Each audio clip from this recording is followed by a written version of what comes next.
चंदनपुर गांव में मदन लाल सेठ और उनकी पत्नी शकुंतला रहते थे।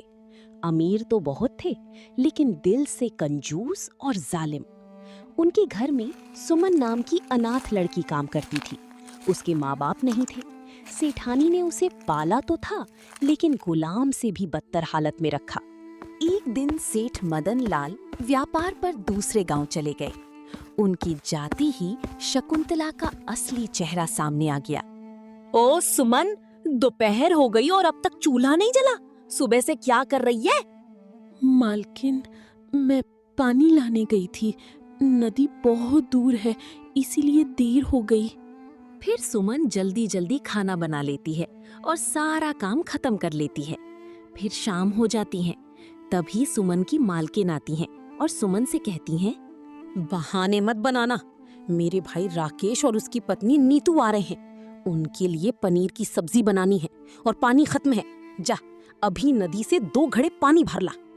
लेकिन मालकिन, शाम होने वाली है। नदी 3 कोस दूर है।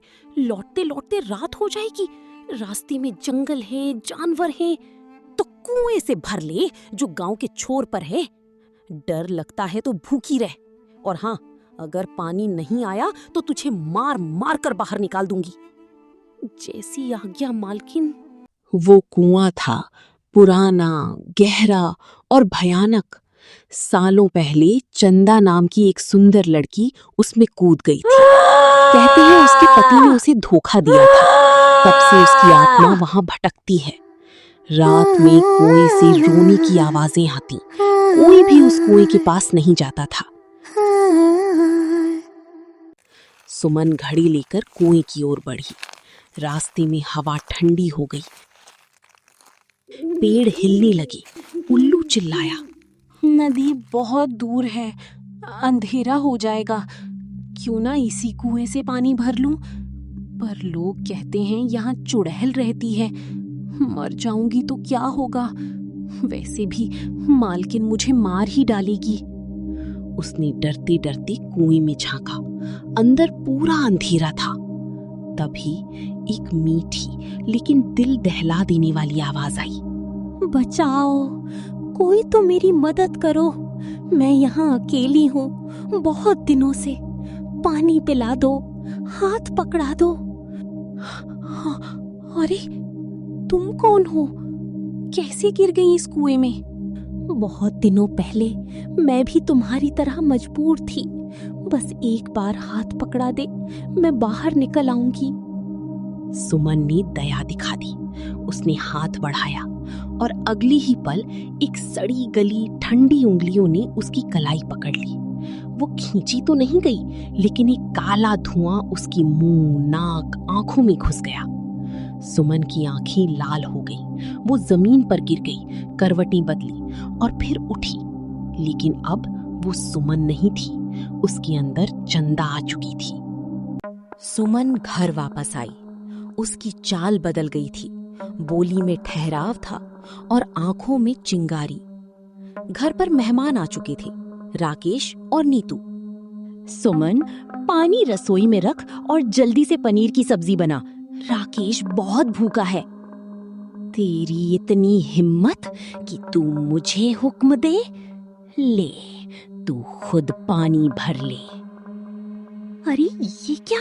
भाभी, आपकी नौकरानी तो पागल हो गई है। सुमन, तूने मेरे मेहमानों के सामने मेरी बेइज्जती की है। आज तेरी खैर नहीं। शकुंतला ने सुमन के बाल पकड़ने की कोशिश की, लेकिन सुमन ने उसका हाथ पकड़ लिया, इतनी जोर से कि शकुंतला चिल्ला उठी। हाथ लगाया तूने मुझे? मैं वो नहीं जिसे तू समझती है। बोल, कौन हूं मैं? छोड़ भाभी का हाथ, नहीं तो। नहीं तो क्या, मुझे मारेगा? आजमा कर देख ले। राकेश ने सुमन के कंधे पकड़े। सुमन ने पलटकर उसके हाथ पर काट लिया, इतनी जोर से कि खून निकल आया। बचाओ, ये नौकरानी नहीं है, ये तो चुड़ैल है। भागो यहाँ से। रुको, कहीं नहीं भाग सकते। हम 3 हैं, वो 1 है। 3 मैंने सैकड़ों खाए हैं। आज तुम 3 मेरे खाने का स्वाद बढ़ाओगे। तीनों जान बचाकर एक कमरे में घुस गए और दरवाजा बंद कर लिया। बाहर सन्नाटा था। घड़ी टिक टिक कर रही थी। रात के 3 बजने वाले थे। टिक टिक टिक। 3 बजते ही अंधेरा गहरा हो गया। हवा चलने लगी। दरवाजा अपने आप खुल गया। सुमन का शरीर बदलने लगा। उसकी त्वचा सफेद हो गई, बाल लंबे, आंखें हरी, नाखून पंजे जैसे। वो उड़कर कमरे के अंदर आई। बरसों बाद आज शिकार मिला है। राकेश, तेरा खून सबसे ताजा है, तेरी बाह सबसे मुलायम। आज तू मेरा भोजन है। भागो, जान बचाकर भागो। पर दरवाजा तो बंद है। खिड़की तोड़ो। उन्होंने खिड़की तोड़ी और बाहर कूद गए। चुड़ैल चीखती हुई उनके पीछे आई, लेकिन वे गांव वालों की ओर भागी। क्या हो रहा है इतनी रात को? तुम सब क्यों चिल्ला रहे हो?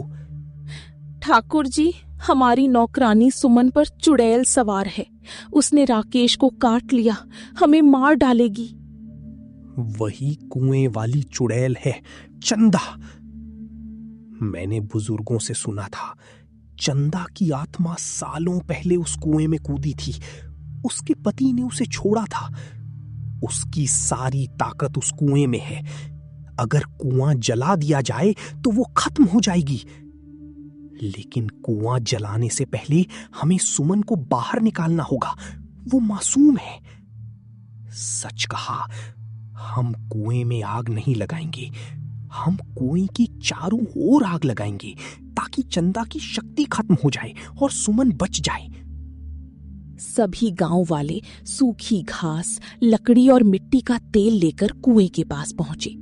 उन्होंने कुएं के चारों ओर आग लगा दी, पर कुएं को नहीं छुआ। आग की लपटें उठते ही सुमन, चंदा वहां आ पहुंची, उड़ती हुई, चीखती हुई।